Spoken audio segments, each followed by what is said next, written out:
Friends, hello everyone. Today we will discuss about paramecium. पहले class में हमने discuss किया था प्रोटोजुआ के बारे में. प्रोटोजुआ का फाइलम, ये प्रोटोजुआ के फाइलम में आता है. तो फाइलम प्रोटोजुआ, तो फाइलम है ये प्रोटोजुआ. सब फाइलम सीलियोफोरा, क्लास सीलिएटा, ऑर्डर हिमिस्टिडा. और चलिए स्ट्रक्चर के बारे में स्टडी कर लेते हैं.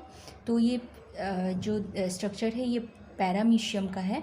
और ये जो स्ट्रक्चर आपको ये जो स्ट्रक्चर दिख रहा है बाहर की तरफ, इसे सीलिया कहते हैं, जो लोकोमोशन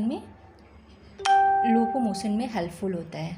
नेक्स्ट जो अंदर की तरफ ये जो गोल स्ट्रक्चर दिख रहा है, चारों तरफ ये जो स्ट्रक्चर दिख रहा है, इसे पैलिकल कहते हैं.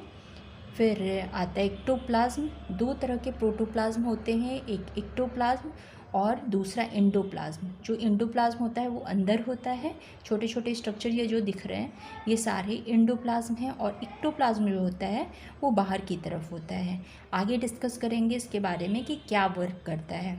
कॉन्ट्रैक्टाइल वैक्यूल्स की बात करें तो कॉन्ट्रैक्टाइल वैक्यूल्स ये जो दिख रहा है ये ऊपर की तरफ है. पैरामीशियम में ऊपर की तरफ जो होता है उसे एंटीरियर कॉन्ट्रैक्टाइल वैक्यूल्स कहते हैं. इस शेप को जो ये स्ट्रक्चर दिख रहा है ये एंटीरियर कॉन्ट्रैक्टाइल वैक्यूल्स कहलाता है. नेक्स्ट जो नीचे की तरफ है उसे पोस्टीरियर कॉन्ट्रैक्टाइल वैक्यूल्स कहते हैं. फिर आते हैं मैक्रोन्यूक्लियस एंड माइक्रोन्यूक्लियस. मैक्रो जो कि बड़ा वाला शेप है उसे कहते हैं मैक्रो, एंड नेक्स्ट जो छोटा वाला है उसे माइक्रोन्यूक्लियस कहते हैं.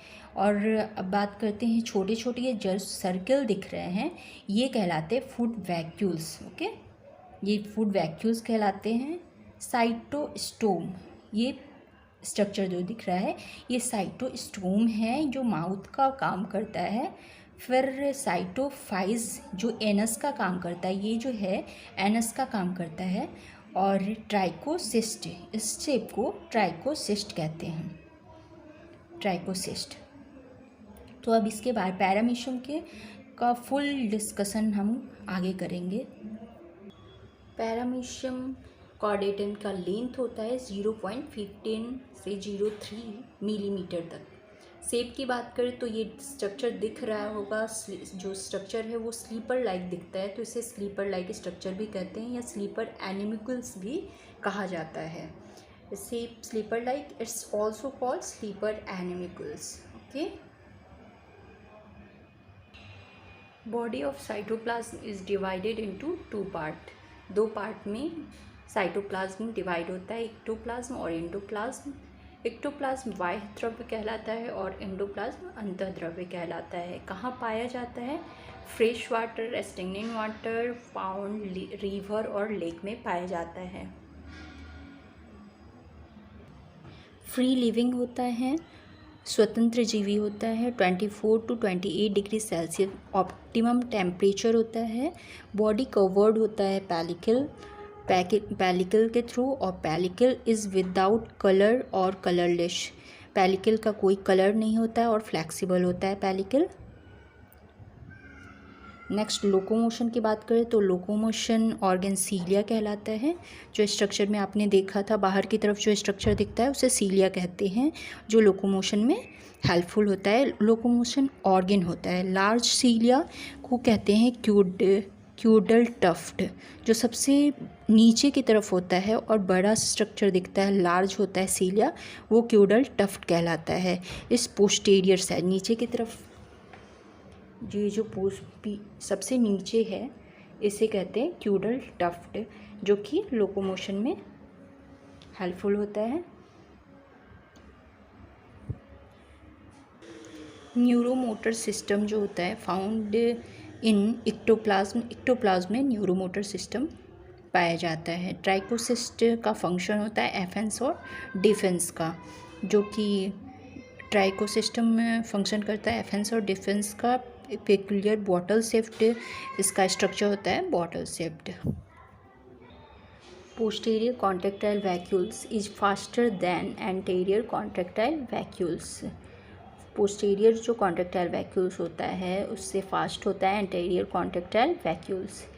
Endoplasm a big kidney shape macro और mega nucleus in no nuclear membrane granular called vegetative nucleus. Endoplasm में जो बिग किडनी से स्ट्रक्चर आपने देखा होगा उसे माइक्रो और मेगा न्यूक्लियस कहा जाता है। इसमें न्यूक्लियर मेम्ब्रेन जो होता है एब्सेंट होता है और इसे दूसरा नाम भी है जिसे वेजिटेटिव न्यूक्लियस भी कहते हैं। Micro nucleus is nearest by mega nucleus. जो न्यूक्लियस माइक्रो न्यूक्लियस होता है उसके पास में मेगा न्यूक्लियस प्रेजेंट होता है। Micro nucleus is role in reproductive function का माइक्रो न्यूक्लियस वर्क करता है। फिर ऑल्सो कॉल्ड रिप्रोडक्टिव न्यूक्लियस, इसे रिप्रोडक्टिव न्यूक्लियस भी कहते हैं। माइक्रो न्यूक्लियस से नियरेस्ट मेगा न्यूक्लियस के पास माइक्रो न्यूक्लियस होता है। माइक्रो न्यूक्लियस का क्या वर्क फंक्शन होता है?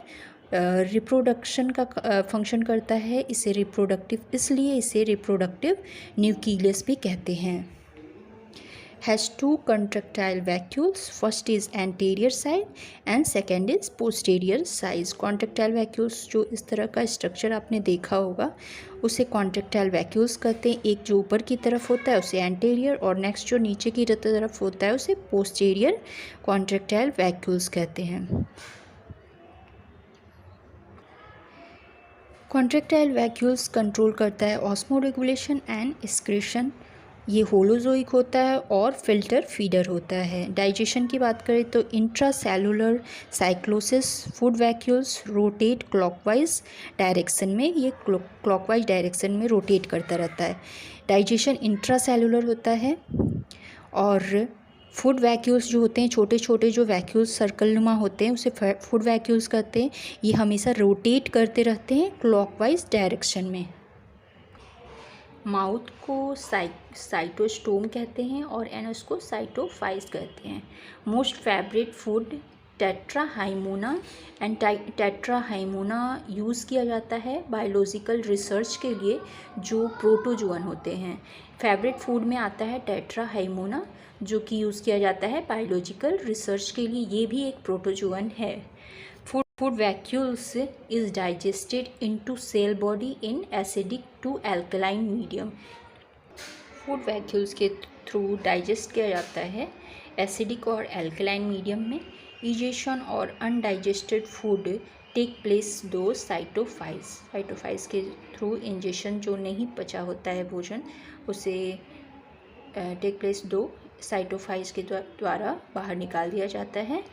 यहाँ पे साइटोफाइज को एनस भी कहा गया है। और रेस्पिरेशन और एक्सक्रीशन की बात करें तो दो जनरल बॉडी सरफेस। रेस्पिरेशन और एक्सक्रीशन किया जाता है जनरल बॉडी सरफेस के थ्रू। रिप्रोडक्शन और excretion. Reproduction paramecium reproduce by transverse binary fusion और conjugation. Reproduction transverse binary fusion के थ्रू करते हैं। अलैंगिक जनन द्विविभाजन और कंजुगेशन लैंगिक जनन संयुग्मन के थ्रू रिप्रोडक्शन करते हैं। तो ये था हमारा पैरामीशियम। अगले क्लास में हम अमीबा के बारे में डिस्कस करेंगे। Thank you for watching.